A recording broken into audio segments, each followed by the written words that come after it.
अस्सलाम वालेकुम स्टूडेंट्स, कैसे हैं आप सभी? ठीक ठाक हैं? दुआ में याद रखा करें। मेरी भी दिली दुआ अल्लाह ताला आपको अपनी हिफाजत में रखे, अपने हिफ्ज़ मान में रखें और हमें ईमान वाली ज़िंदगी दे। अच्छा बेटा जी, तो कल जो हमारा लेक्चर था, जो लास्ट लेक्चर है, उसमें हमने क्वेश्चन नंबर 5 तक काम किया था, एक्सरसाइज 5B का, ऐसा ही है। अब हम लोगों ने स्टार्ट करना है क्वेश्चन नंबर 6। क्वेश्चन नंबर 6 की स्टेटमेंट क्या है मेरा बेटा, पहले मैं बोर्ड पे लिख लूँ, देन इसको हम डिस्कस करते हैं। Find the greatest 4 digit whole number. Question number 6. Find the greatest 4-digit whole number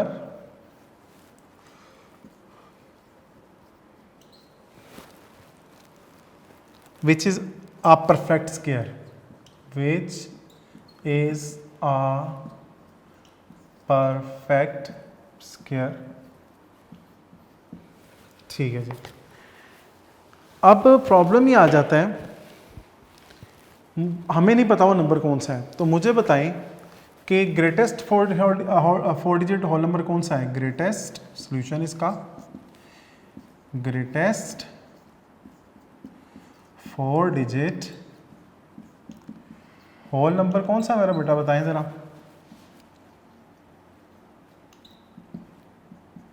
9999, क्योंकि इसमें 1 ऐड करूंगा तो वो 10,000 हो जाएगा, और 10,000 तो 5 डिजिट नंबर हो जाता है। Any problem? We find the square root of, we find the square root of 999 and 9। चलें मेरा बेटा फाइंड आउट करके देखते हैं। 9999 और इसका हमने क्या फाइंड आउट करना है, स्क्वायर रूट। सबसे पहली बात, एक पहला पेयर बन गया और ये दूसरा पेयर बन गया, तो 99 है, तो 99 दा क्या होते हैं 81। 99 दा क्या होते हैं 81, तो 9 में से 1 सब्ट्रैक्ट करेंगे तो क्या आएगा मेरा बेटा 8, और 9 में से 8 सब्ट्रैक्ट किए तो क्या आएगा 1, क्योंकि अगर इधर मैं 10 करता 10 10 100, वो 99 से ग्रेटर हो जाना था। तो ये बात मैं बार बार रिपीट करता हूँ कि हमने एक ऐसा नंबर डिसाइड करना होता है जो इसके क्लोजेस्ट हो। अच्छा, दूसरी बात, next pair as it is आ जाएगा 99। 9 का डबल क्या होता है मेरा बेटा जी 18। 9 का डबल क्या होता है 18। तो अब 18 आया है, तो मैं क्या करता हूँ, इसको फिर 9 से मल्टीप्लाई करके देखता हूँ। तो 99 दा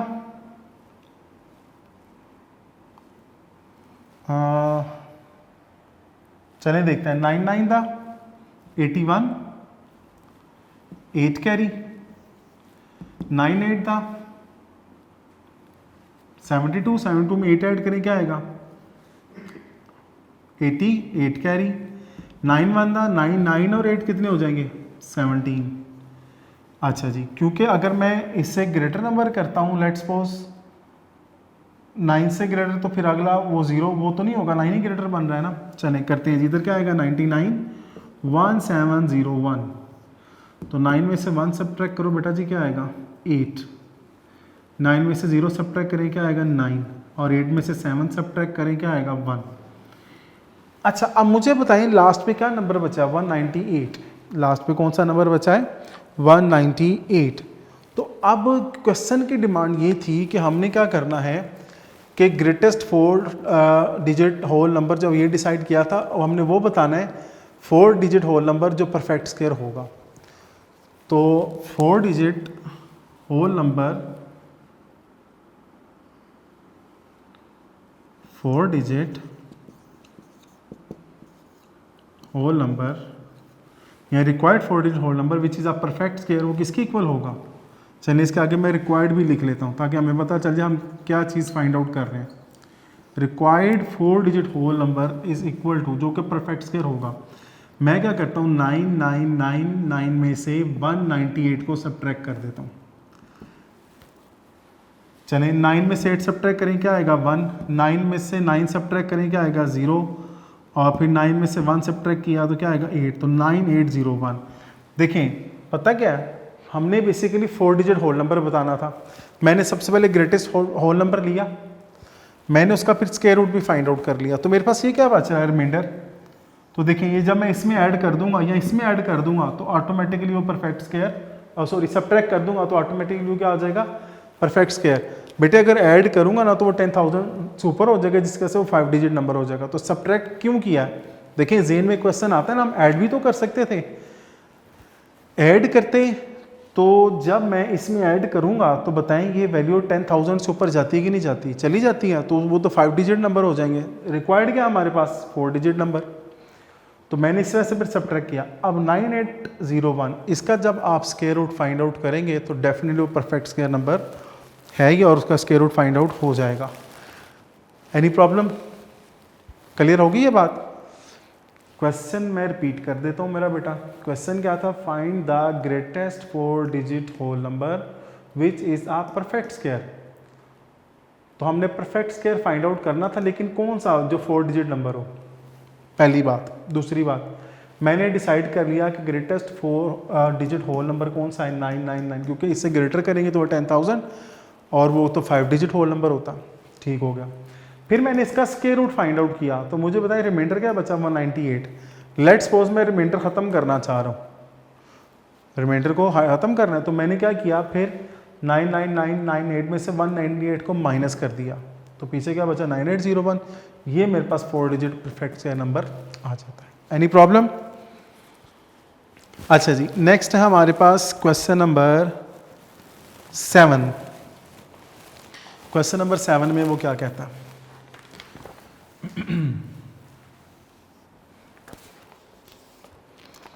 find the least number that must subtracted from, question number 7, find the least number that must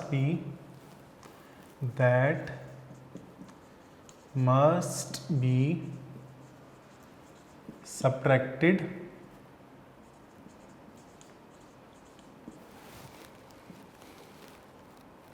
from 2525 to get a perfect square number, to get a perfect square number. चले, इसमें तो हमें ये सोचना ही नहीं पड़ा ना कि जिस तरह हमें पहले ग्रेटेस्ट 4 डिजिट नंबर है, इसमें तो हमारे पास ऑलरेडी नंबर है ही है। वो नंबर कौन सा है, 25, यानी कि we find the square root of 2525। चलिए करते हैं मेरा बेटा।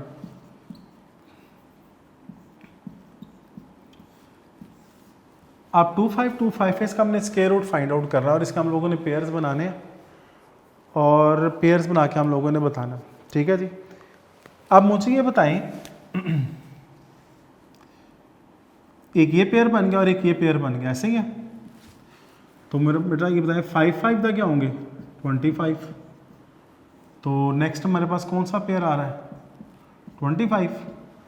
5 का डबल क्या होता है मेरा बेटा, ये बताएं, बोले 10 होगा। 5 का डबल क्या होगा, 10।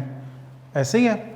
लेकिन अब सूरत हमारे पास कुछ इस तरह की आ जाती है कि आपने देखा होगा कि अब 10 के आगे मैं कोई भी नंबर लिखता हूँ, 10 के आगे मैं कोई भी नंबर, चले फॉर एग्जांपल मैं कहता हूँ जी इधर मैंने 0 लिखा तो इधर भी 0 आएगा, तो मेरे पास क्या आएगा, 0 0। समझ आ रही है। तो रिमाइंडर क्या बचा, 25। क्योंकि अगर मैं 1 लिखता हूँ तो 101 को 1 से मल्टीप्लाई करूँगा 101, तो इससे बहुत ग्रेटर हो जाएगा, तो मुझे फिर 0 से मल्टीप्लाई करना पड़ा। अगर एक चीज़ तो हमें और समझ आ गई, क्या समझ आती है कि अगर हमारे पास यहाँ पर ऐसा नंबर आ जाए जो इससे ग्रेटर आ रहा हो, तो फिर इसका मतलब हमें किससे मल्टीप्लाई करना होगा, 0 से। ठीक हो गया। अच्छा जी, रिमाइंडर हमारे पास बचा 25। रिमाइंडर हमारे पास क्या बचा, 25। तो अब क्वेश्चन की डिमांड थी find the least number that must be subtracted from. तो अब मुझे बताइए रिमाइंडर क्या है, 25। चलिए जी, required square number, required perfect square number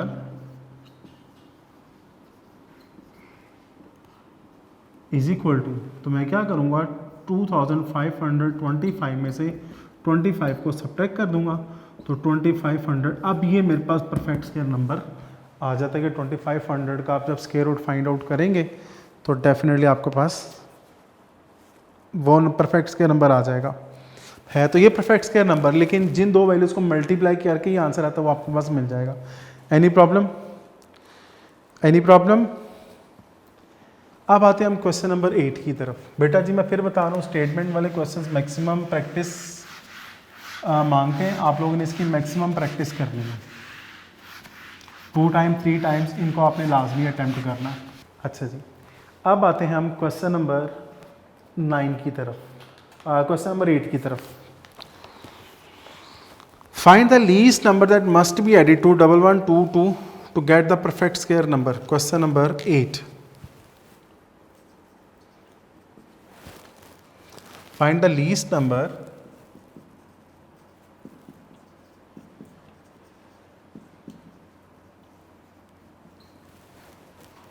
that must be added to 1122 to get the perfect square number, to get the perfect square number।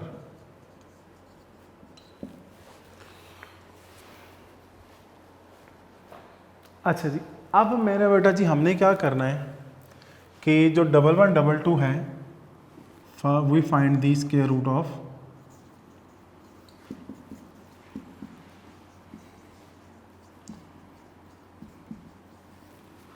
1122।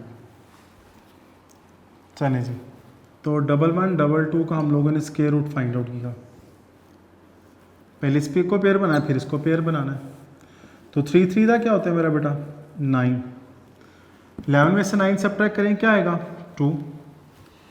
तो next pair कौन सा नीचे साथ आ जाता है, चलें इधर तक एरो लगा लेते हैं जी 22। 3 का डबल क्या होगा 6।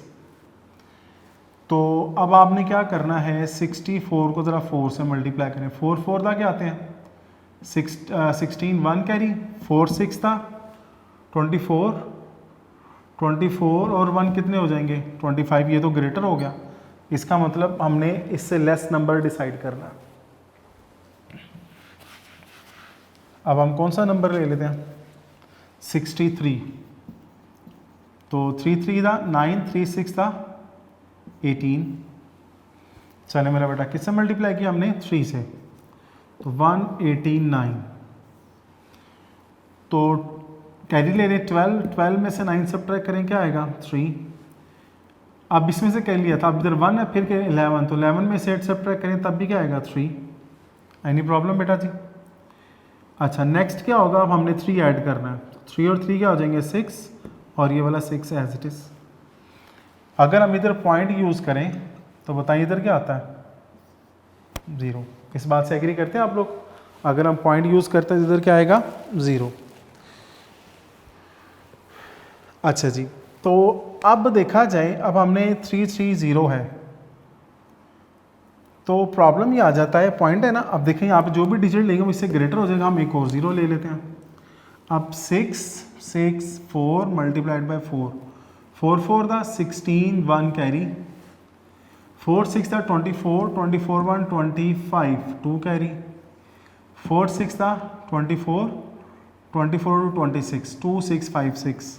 क्योंकि जब मैं अगला 5 6 या 30 है ना, तो ये ज़हन में रखना कि 5 से जब मल्टीप्लाई करूँगा ना तो वैल्यू इससे ग्रेटर हो जाएगी। तो मैंने किससे मल्टीप्लाई किया 4 से, तो मेरे पास क्या आया 2 6 5 6।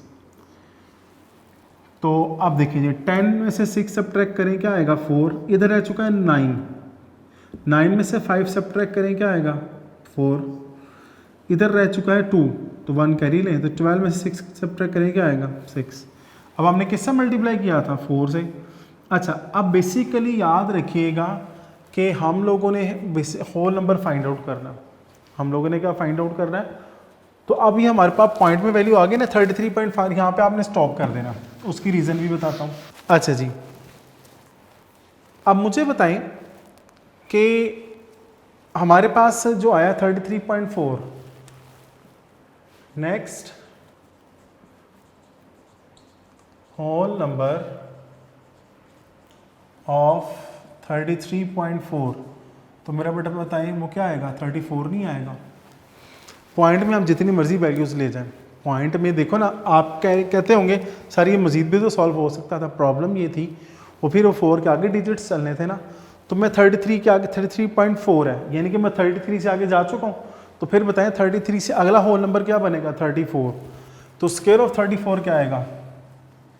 स्क्वायर ऑफ 34, यानी कि 34 का स्क्वायर, 34 को 34 से मल्टीप्लाई करो जरा मेरा बेटा।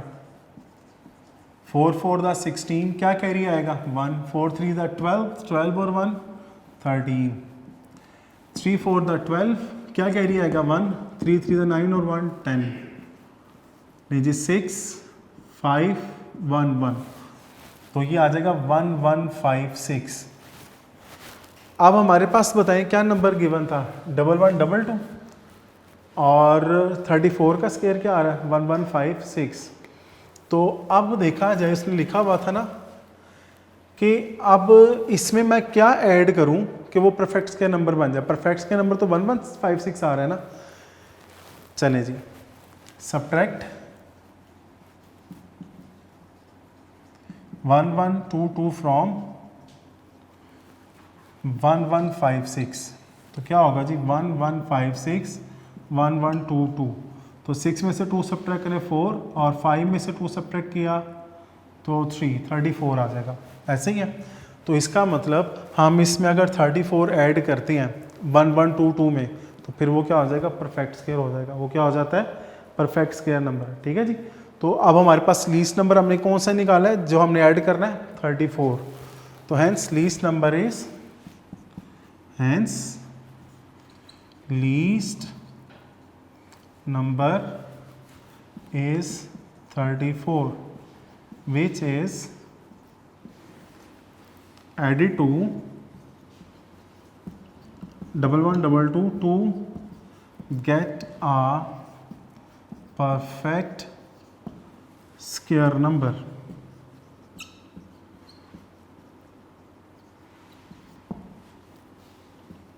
Any problem students? मैं फिर रिपीट कर देता हूँ। बेसिकली क्वेश्चन की डिमांड क्या थी? वो कहता है find the least number that must be added to this. वो हमने लीस्ट नंबर फाइंड आउट करना था जिसमें ऐड करने के बाद इसको हमने परफेक्ट स्क्वायर बना देना था। तो मैंने क्या किया? इसका स्क्वायर रूट फाइंड आउट किया, तो आया 33.4। तो अब प्रॉब्लम सिर्फ ये आ जाता है कि ये तो परफेक्ट स्क्वायर ना हुआ क्योंकि ये तो डेसिमल में आ गया। फिर मैंने क्या किया? 33.4 में देखा कि इसका नेक्स्ट होल नंबर कौन सा बनता है, तो वो कौन सा बना? 34। मैंने स्क्वायर ऑफ 34 फाइंड आउट किया, तो वो क्या आ गया? 1156। तो अब मैंने क्या किया? सब्ट्रैक्ट 1122 फ्रॉम 1156, तो क्या आ गया? 34। तो 34 को देखो इसमें ऐड करूंगा तो क्या आएगा? 1156, तो वो तो 34 का परफेक्ट स्क्वायर हो जाता है। Hence least number is 34 which is added to 1122 to get a perfect square number. Any problem students? Any problem? अभी तक क्लियर है सभी को? ये था हमारा क्वेश्चन नंबर 8।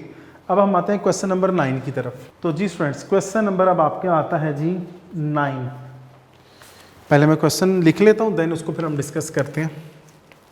स्टेटमेंट अगर समझ आ जाती है, मैं नहीं समझता कि क्वेश्चन सॉल्व करने को प्रॉब्लम है। The area of square plot is, the area of square plot is 3249 meter square. Find the length of each side of the square. Find the each length of the square. Square mean square जो plot दिया गया है। Find the each length of, या find the length of each side लेने, find the length of each side या find each length of the square. यानी कि हमारे पास स्क्वायर का मतलब होता क्या है? कि ऐसी फिगर जिसकी चारों की चारों साइड्स की लेंथ इक्वल, लेट्स सपोज ये भी x है, ये भी x है, ये भी x है और ये भी x है, दैट इज कॉल्ड स्क्वायर। ऐसी फिगर जिसकी चारों की चारों साइड्स इक्वल हो और वो स्क्वायर है, लेकिन हर एंगल 90 का होना भी ज़रूरी है। स्क्वायर के लिए हर एंगल 90 डिग्री का होना भी ज़रूरी है। ये बातें तो आपने आर्ट्स में भी पढ़ी होंगी, वो जो आपका आर्ट का काम है जब आप डायग्राम से बनाते हैं, ठीक है। तो स्क्वायर क्या होता है, जिसकी चारों की चारों साइड्स इक्वल हो और हर एंगल कौन सा हो, 90 डिग्री का, दैट इज कॉल्ड स्क्वायर। अब एक स्क्वायर प्लॉट है तो उसने उसका एरिया बता दिया है, तो याद रखना एरिया ऑफ स्क्वायर होता है जी लेंथ मल्टीप्लाइड बाय विड्थ, ठीक है जी। यानी कि लेंथ मल्टीप्लाइड बाय विड्थ अगर हम कर लें तब भी हमारे पास एरिया ऑफ स्क्वायर आ जाता है। मैंने जस्ट इनको राइट हैंड साइड को इधर लिख दिया और लेफ्ट हैंड साइड को उधर लिख दिया। उसका फ़ायदा क्या होगा, लेंथ और विड्थ दोनों x हैं, तो x multiplied by x is equal to, और एरिया कितना दिया हुआ मेरा बेटा 3249 मीटर स्क्वायर। x को x से मल्टीप्लाई करेंगे x स्क्वायर हो जाएगा 3249 मीटर स्क्वायर। अब मुझे बताएं, मैंने x बेसिकली फाइंड आउट करना है जो कि हर साइड की लेंथ है। तो x फाइंड आउट करने के लिए taking square root on both sides, taking square root on both sides. चलें जी, taking square root, taking square root, तो x स्क्वायर इसका भी स्क्वायर रूट ले लिया जाएगा और 3249 मीटर स्क्वायर इसका भी स्क्वायर ले लिया जाएगा। ये तो कैंसिल हो गया। चलें जी, 3249 और इसका हमने क्या फाइंड आउट करना है, स्क्वायर रूट। अच्छा जी, स्क्वायर रूट फाइंड आउट कर लें। फिर मैं आपको एक और बात बताता हूँ। सबसे पहली बात, हमने इनका पेयर बना लिया। चलें जी, पहले क्या आएगा 5 5 दा 25, तो 32 में से 25 माइनस कर दें तो 7 आ जाएगा। नेक्स्ट पेयर मेरा बेटा कौन सा आ रहा है साथ इसके, 49। नेक्स्ट पेयर कौन सा आ रहा है, 49। आगे 5 का ऐड करें तो क्या आता है, 10। चलिए इधर भी 7 लिख लें, इधर भी 7 लिख लें, क्योंकि 107 को जब 7 से मल्टीप्लाई किया जाएगा तो 7 7 दा 49, 4 कैरी, 7 0 0 0 में 4 ऐड करेंगे तो 4 आएगा और 7 1 दा 7। ये तो हमें आसानी से पता लग गया जी, 7 49, रिमाइंडर 0 हो गया, कुछ भी नहीं बचा। तो मेरे पास आ गया 57। ये तो इसका स्क्वायर रूट फाइंड आउट किया, तो मीटर का स्क्वायर भी तो स्क्वायर रूट से कैंसिल होकर मीटर आएगा। तो length of, hence length of each side of square plot is 57 metre. Any problem students? ये बात समझ आ गई है कि हमने यहाँ पे लेट कर लिया था कि चारों साइड्स की लेंथ जो वो सेम है, उसको हमने x से शो कर दिया, वो x है। और आप x के अलावा a b c x y z कुछ भी यूज़ कर लें, उससे कोई प्रॉब्लम, कोई फ़र्क नहीं पड़ता। दूसरी बात मैंने आपको फिर एरिया का फार्मूला भी बताया कि कोई भी स्क्वायर हो तो उसके लेंथ और विड्थ को मल्टीप्लाई कर दें, हमारे पास क्या आ जाता है, एरिया। ये भी क्लियर हो गया। उसके बाद हमने क्या किया कि जब x को x से मल्टीप्लाई किया तो हमारे पास बेसिकली लेंथ भी x की इक्वल है, विड्थ भी x की इक्वल है, और एरिया क्या दिया हुआ था 3249 मीटर स्क्वायर। तो अब x को x से मल्टीप्लाई करें, x स्क्वायर होगा, तो हमने अब स्क्वायर खत्म करना है, तो taking square root on both sides. तो मैंने जब 3249 का स्क्वायर रूट फाइंड आउट किया तो 57 मीटर हमारे पास length of each side of the square आ जाती है। Any problem? Any problem? ये बात समझ आती है आपको? अच्छा जी, तो ये था हमारा आज का काम। इसके बाद हमारे पास गालबन क्वेश्चन नंबर 10 रह जाता है, और इसकी फिर जो है 10 के बाद है इसकी रिव्यू एक्सरसाइज, तो जो कि इंशाल्लाह हम लोग नेक्स्ट लेक्चर में डिस्कस करेंगे। ठीक है मेरा बेटा? तो फिर उसके अलावा आपको फिर एक दो बातें और भी बता दूंगा, अब वो नेक्स्ट लेक्चर में बताऊंगा जो इस क्वेश्चन से भी थोड़ा सा रिलेटेड होंगी। अच्छा जी, ये तो होगा हमारा आज का काम। अब हम आते हैं जी आज के लेसन की तरफ। आज का लेसन क्या होना चाहिए? अक्सर कहते हैं कि आपने सुना होगा कि जो मुसलसल 3 जुम्मे छोड़ देता वो दायरे इस्लाम से बाहर है। अच्छा, फिर आपने एक हदीस मुबारक ये भी सुनी है कि जो शख्स एक जुम्मे से दूसरा जुम्मा पढ़ता है और उसके दरमियान जितने भी गुनाह हैं वो माफ़ कर दिए जाते हैं। अब ये 2 बातें मैंने आपको बताई हैं। पहली बात ये है कि 3 जुम्मा जो ना पढ़े वो दायरे इस्लाम से बाहर हो जाता है। दूसरी बात मैंने ये बताई है कि एक जुम्मे से लेकर दूसरा जुम्मा जब पढ़े तो उसके दरमियान तमाम गुनाह माफ़ कर दिए जाते हैं। मुझे एक बात बताएं, वो गुनाह कौन से माफ़ होते हैं? जो सगीरा गुनाह हो, और कबीरा गुनाहों का तो इसमें ज़िक्र नहीं है। अब कबीरा गुनाह क्या है? मुझे एक बात बताएं, मुसलमान और काफिर में सबसे बड़ा फ़र्क क्या है? नमाज का। अगर हम नमाज़ पढ़ते हैं, हम लोग मुसलमान हैं, तो जिसने जानबूझ के नमाज़ छोड़ी उसने कुफ़र की हदीस मुबारक ये भी हमने पढ़ी है कि जानबूझ के नमाज़ छोड़ना कुफ़र है। ये बात समझ आ गई? तो मुझे एक बात बताएं कि अगर हम एक जुमे से लेकर दूसरे जुमे तक बीच में नमाज़ें नहीं पढ़ते हैं, कबीरा गुनाह कर रहे हैं नहीं कर रहे हैं? कर रहे हैं। तो मुझे बताएं फिर एक जुमे से लेकर दूसरे जुमे तक हमारी जो सगीरा गुनाह उनकी माफ़ी भी कैसे होगी? कबीरा तो हम उसमें तो हम पकड़ेंगे। तो हमें नमाज़ों की पाबंदी, ये तो बहुत ज़रूरी है कि नमाज़ों की पाबंदी करना, ठीक है ना। और आपको एक चीज़ ये भी बता चलूँ कि हमारे प्यारे नबी करीम सल्लल्लाहु अलैहि वसल्लम जब जुम्मे के दिन मिंबर पर हाथ चल रहे थे तो कह रहे थे कि जुम्मे की फ़िक्र करो, जुम्मे को मत छोड़ो, जुम्मे को मत छोड़ो, जुम्मे को मत छोड़ो। फिर हमारे प्यारे नबी ने यह भी फरमाया था कि जो शख्स जुम्मा नहीं पढ़ता है, जुम्मे की नमाज़ अदा नहीं करता, मस्जिद में वो नहीं आता, तो मेरा दिल करता है मेरा बस चले, या मेरा दिल करता है कि मैं उसको अपनी जगह नमाज के लिए खड़ा करूं और उसके घर जाके आग लगा दूं। ये देखो, इतनी सख्ती से जुम्मे की नमाज की तलकीन की गई है। तो अब हमें सोचना चाहिए, हम में से कौन कौन है जो इन बातों की पैरवी करता है। तो मेरा बेटा इस हवाले से फ़ौर फिक्र कीजिएगा कि नमाज पहले है, बाकी मामला बाद में हैं, ठीक है ना। और अल्लाह ताला हमसे ऐसा कोई सजदा करवा ले जिससे अल्लाह ताला राज़ी हो जाए, ठीक है जी। तो दुआ में याद रखिएगा। इंशाअल्लाह ताला अगले लेक्चर में मुलाकात होगी। अल्लाह हाफ़िज़।